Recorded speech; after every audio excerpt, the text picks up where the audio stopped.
Good evening, everyone, and welcome to my podcast.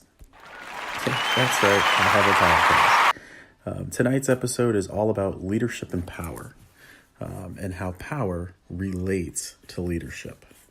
We're going to go over quite a few things tonight, starting with an explanation on power and how it relates to leadership.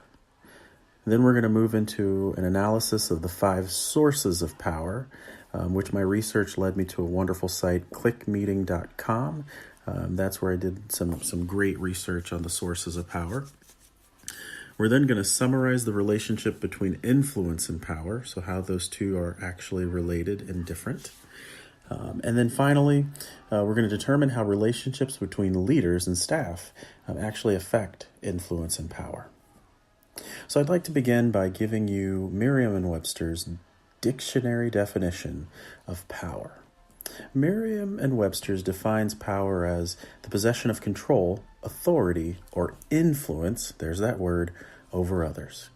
I found that interesting because the word influence is buried right in the very definition of power, which is great because we're looking at how they relate. So right there we see a relation.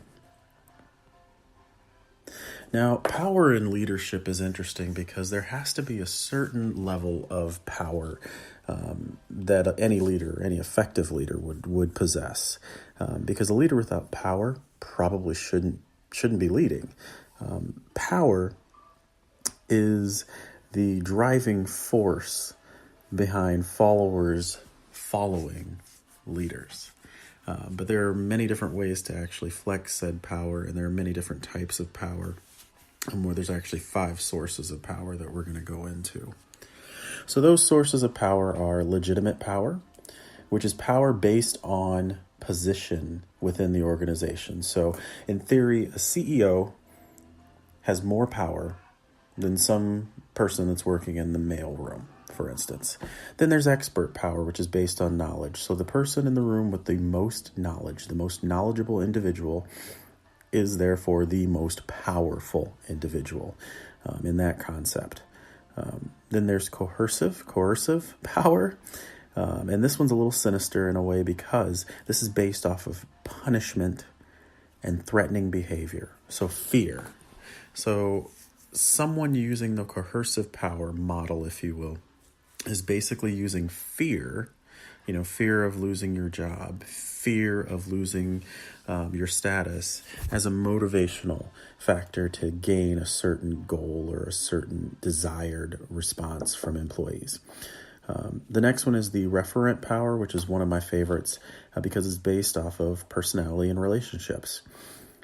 So in theory, if you earn the respect and you show that you're approachable, your followers will not only follow you, but they will work that much harder for you. So if you treat someone well and they like you, they're more than willing to move heaven and earth to do what it is that needs to be done to make you happy. And then finally, there's the reward power, which is also a favorite of mine because it encompasses the use of incentives to gain a desired response. So you're talking about things like raises, bonuses, PTO, personal time off, paid time off, and then company-sponsored vacations to get people to do wonderful, wonderful things and great work. Very, very positive.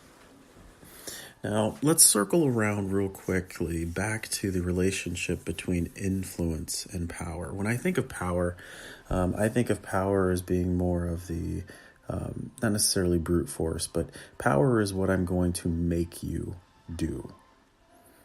So if I'm flexing and showing my power, I'm in a way forcing my will on you.